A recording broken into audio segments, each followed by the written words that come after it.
has been performed and the sclera dried adequately, the scleral depth can be easily judged for the initial incision with the crescent blade.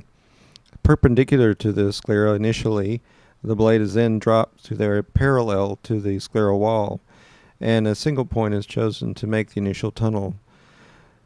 With careful attention to the angle of the blade and the position of your hand, this incision can be extended to the right and the left with minimal effort and resistance.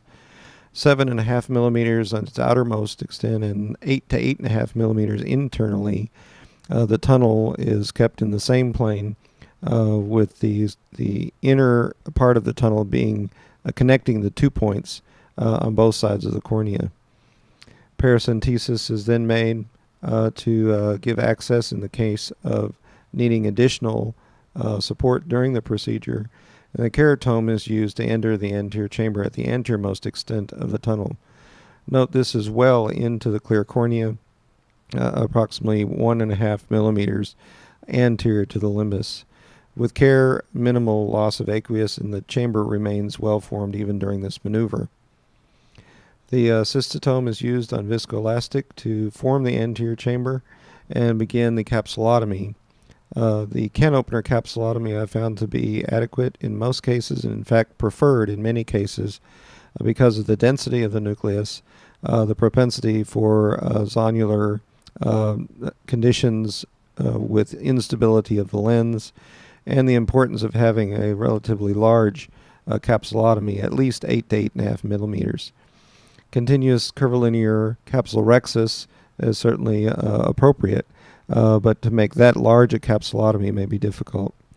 Notice the nucleus was rotated and then lifted with the cystotome, much like a grappling hook. It is then rotated using BSS on a cannula and essentially is floated into the anterior chamber.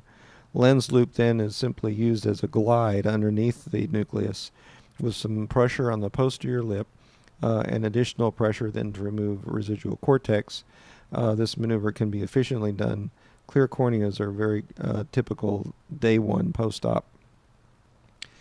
The chamber is then reformed using viscoelastic if the capsule is clear and intact, as illustrated in this case. In preparation for the intraocular lens, it's important that the capsular bag is open. A lens of choice is used. In this case, it's an Acrosoft lens, Alcon lens that's being used.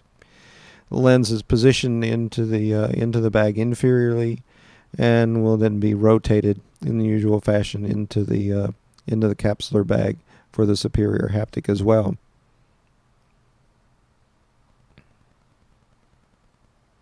Lens is then repositioned, and irrigation and aspiration will be performed for removal of residual viscoelastic. Removal of viscoelastic is important to avoid post-operative high pressures. I irrigate most of the viscoelastic out.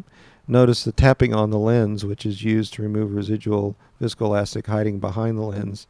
It also assures that residual cortex that might be in the equatorial region of the lens comes forward for easy removal.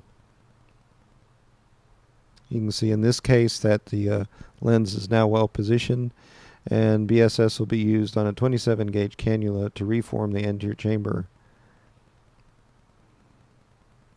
Pressure is usually left between 20 and 30 millimeters. Wound is checked and found to be dry, and the conjunctiva is simply left in position.